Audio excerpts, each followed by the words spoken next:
Hey guys, welcome back to Tamiya Legends, and once again, thank you for stopping by. So, slightly different video, just a motor video this one.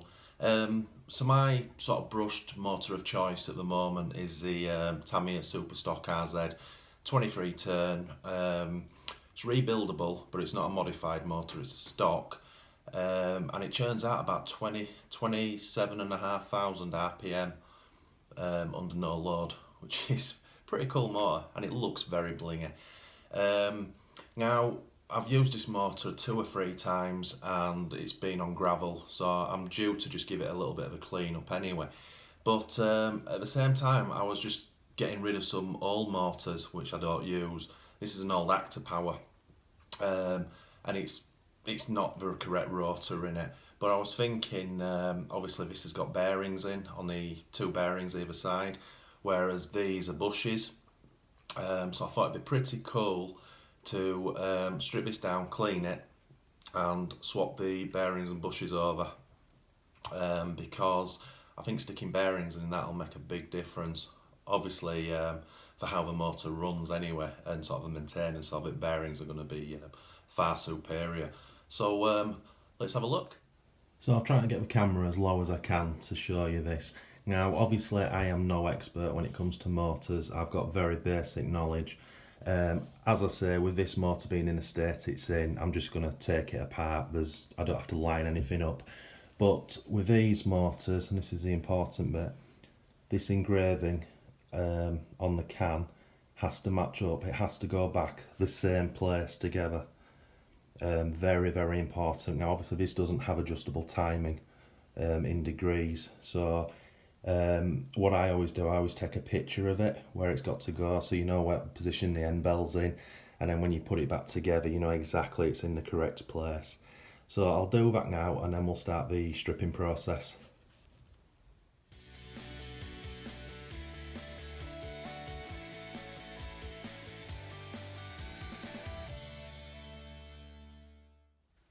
So that's the stripping process, very easy. Got to be very careful you don't lose any of these washers, and make sure you know which end of the armature it goes on. Obviously don't lose your springs. Give that a very quick clean out. It wasn't actually that dirty at all, and the end bell was the same, very clean. Do your best not to touch the brushes with your fingers. The wires are okay, but not the actual brush itself. And then as you can see on this one, we've got the bearings on either side, which we're going to have to tap out. So that's going to be pretty awkward. So let's see if we can get these bushes and bearings out. So with a little bit of gentle tapping, got the 2 bushes and the 2 bearings out, as you can see, and I've cleaned those up now. Just out of interest, if we just put the bushes on this motor, you can absolutely just feel the resistance. You know it's free, but there's still resistance there. And obviously when you go to ball races, it's just like a different world. That's going to make a big improvement.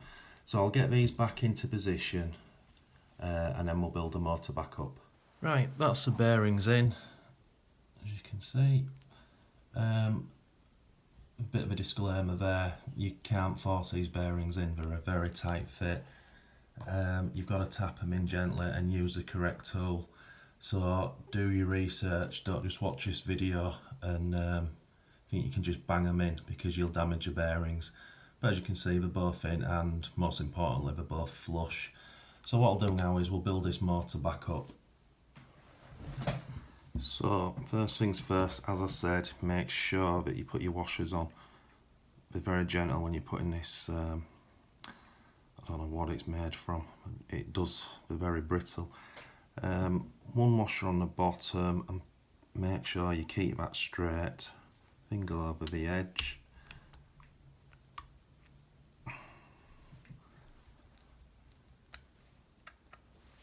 And that's that. Washer, washer, wrong way around, washer, washer, and then find that, and then get it the right way around. Now I found out something very interesting on this now. and I'll show you what it is.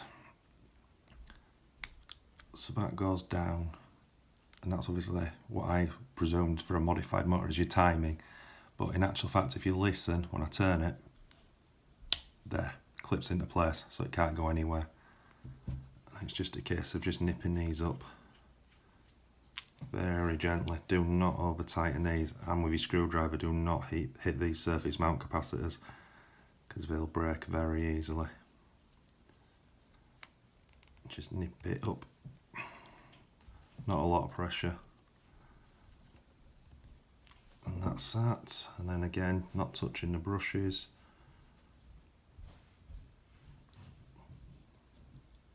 Fits in. And then, as I said, be careful not to touch your actual brush.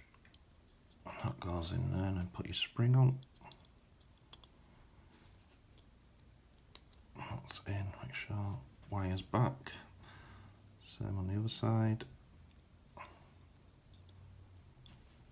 Spring in and over. Oops.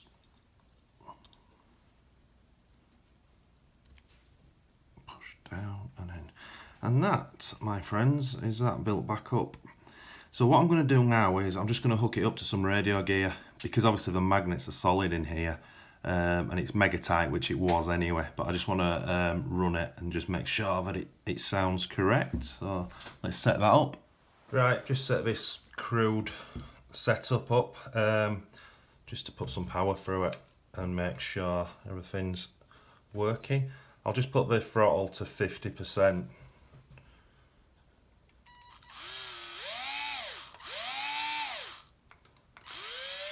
Make sure I get it. That's reverse. That's forward. Let's move it to 75.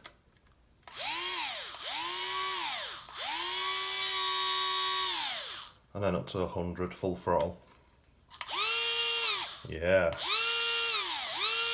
That's got a bit of kick.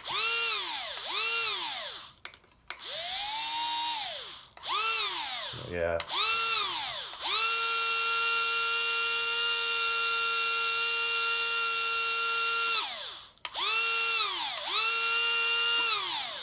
Right. Let's just disconnect that. So I'm counting that as a success. Obviously we won't know fully until we run it, but it's got plenty of kick and it's not making any noises, but it shouldn't. Again, I'm no expert. Don't do what I do on these videos, because there's some serious sort of brush motor experts out there who, you know, they'll tell you how to do it properly with the correct tools and what have you. Biggest risk you've got is damaging those bearings, taking them out and fitting them. Obviously, I did it from an old scrap motor, but you could buy the bearings brand new, which would at least save you half the job. It'd just be a case of putting them in. What we'll get out of that, I've got to be honest, I've no idea. Obviously, the motors are going to be more efficient, so you're going to get longer battery life. Whether you'll get a little bit more speed that's noticeable, I don't know. I mean, it's 27,500 RPM. Maybe you were getting slightly less with the brushes when it was all set up in the car. I don't know. It'll be interesting to see. But it's I think it's a cracking little mod to do on a motor, you know, that you're going to keep. So I hope you enjoyed that, guys. Thanks for watching. It's much appreciated. If you are new to this channel, if you could please consider liking and subscribing to support us, and smash that notification bell for our weekly videos. And as always, guys, happy RCing.